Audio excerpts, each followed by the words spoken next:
Hello students, welcome to education at home. इससे पिछले video में हमने स्टडी किया था क्लास 6 का वाव साइंस का चैप्टर नंबर 8 का सेकंड पार्ट हमने स्टडी किया था। आज हम उसका थर्ड और लास्ट पार्ट को स्टडी करेंगे। इससे पहले हमने जो है वो देखा है कि सेपरेशन के अलग अलग मेथड्स कौन से होते हैं। उसमें से हमने बहुत सारे तो देख लिए हैं, अब कुछ रहते हैं थोड़े बहुत, वो अभी देख लेंगे हम। तो चलिए, इसमें टॉपिक है हमारा, ये टॉपिक हमारा पेज नंबर 108 के ऊपर है। तो ये वाला शुरू करते हैं टॉपिक हम। इवेपोरेशन का इस्तेमाल किया जाता है सेपरेट करने के लिए सॉलिड फ्रॉम अ लिक्विड। एक लिक्विड में से सॉलिड को अलग करने के लिए इसका इस्तेमाल किया जाता है।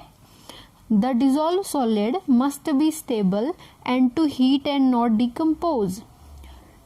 जो सॉलिड है वो हीट करने पे स्टेबल होना चाहिए और उसको डिकम्पोज नहीं होना है जब भी हमने उसको हीट देनी है।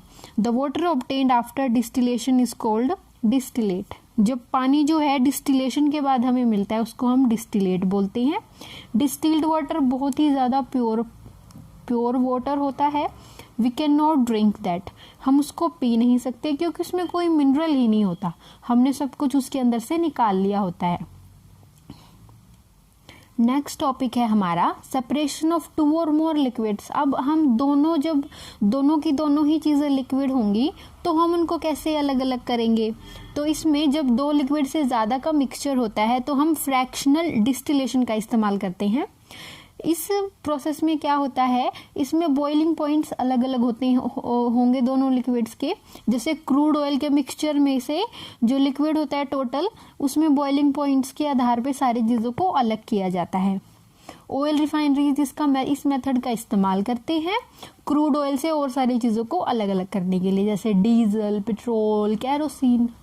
अब जो दो इमिसिबल लिक्विड्स हैं जैसे ऑयल और वाटर, उनको सेपरेट किया जाता है सेपरेटिंग फनल के जरिए। तो यहाँ पे दो इमिसिबल लिक्विड्स का एग्जांपल दिया गया है। इसमें पानी भी हो सकता है एक, और जो पानी है उसको तो हम इवेपोरेशन और कंडेंसेशन के जरिए ले लेंगे।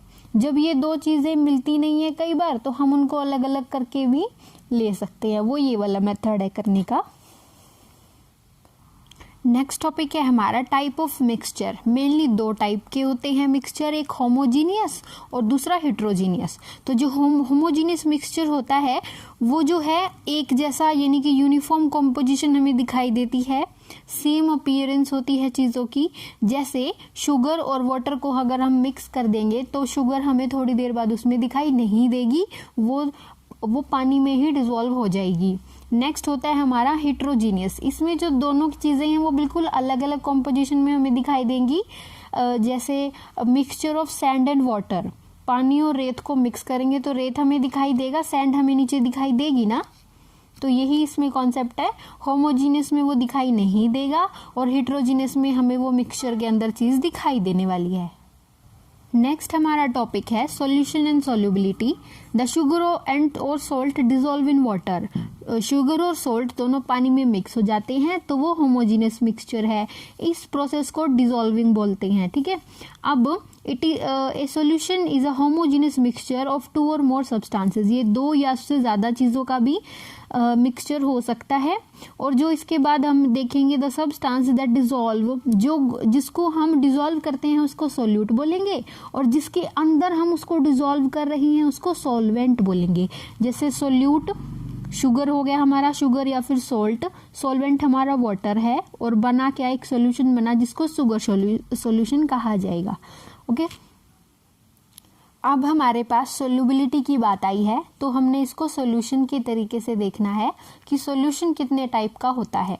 अब इस चैप्टर के लिए क्वेश्चन आंसर सभी पार्ट्स के, शॉर्ट और लॉन्ग, मैं वो टेलीग्राम चैनल पर आपको अपलोड कर दूंगी। वहाँ से मैं यहाँ पे इस चैनल के डिस्क्रिप्शन में लिंक डाल दूंगी, आप वहाँ से जाके सारे क्वेश्चन आंसर लिख सकते हैं।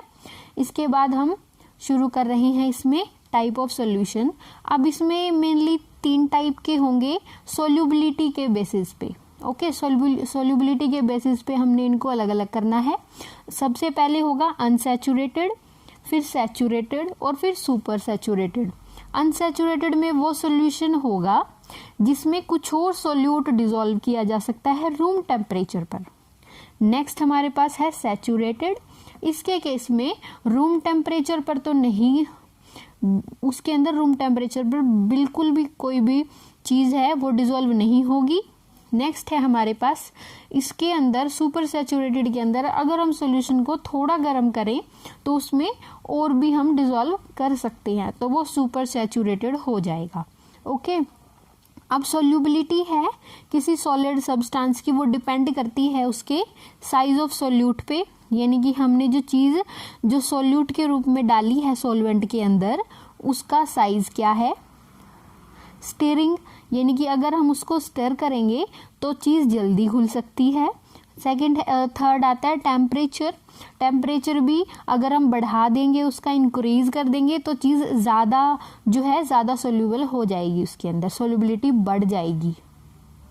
नेक्स्ट टॉपिक और लास्ट टॉपिक है हमारा यूनिवर्सल सॉल्वेंट। तो जो वाटर होता है उसके अंदर बहुत सारी चीज़ें सोल्यूबल हो जाती हैं, इसकी वजह से उसको यूनिवर्सल सॉल्वेंट कहा जाता है, पानी को ही। इम्पॉर्टेंट इसकी बहुत सारी चीज़ें हैं हमारी अर्थ पर। देखो हमारी बॉडी भी है वो 70% वाटर से बनी है, तो ये जो खाना है हमारा वो बहुत जल्दी अब्जॉर्ब हो जाता है फूड इजीली अगर उसमें पानी सोल्यूबिलिटी ज़्यादा होता है, यानी कि पानी ज़्यादा होता है। तो हेल्प इन डाइजेशन, ये हमारे डाइजेशन में हेल्प करता है और एक्सक्रीशन में भी हेल्प करता है वेस्ट मटेरियल्स की। ये हमारे बॉडी टेम्परेचर को बना के रखता है, मेंटेन रखता है। प्लांट्स को भी पानी की ज़रूरत होती है और इक्वेटिक प्लांट्स को भी ऑक्सीजन की ज़रूरत होती है जो पानी में डिसॉल्व होती है। तो इसके बाद हम करेंगे 9th चैप्टर। उससे पहले इसके क्वेश्चन आंसर जो है मैं वो टेलीग्राम चैनल पर डाल देती हूँ। तो चलिए तब तक के लिए थैंक यू।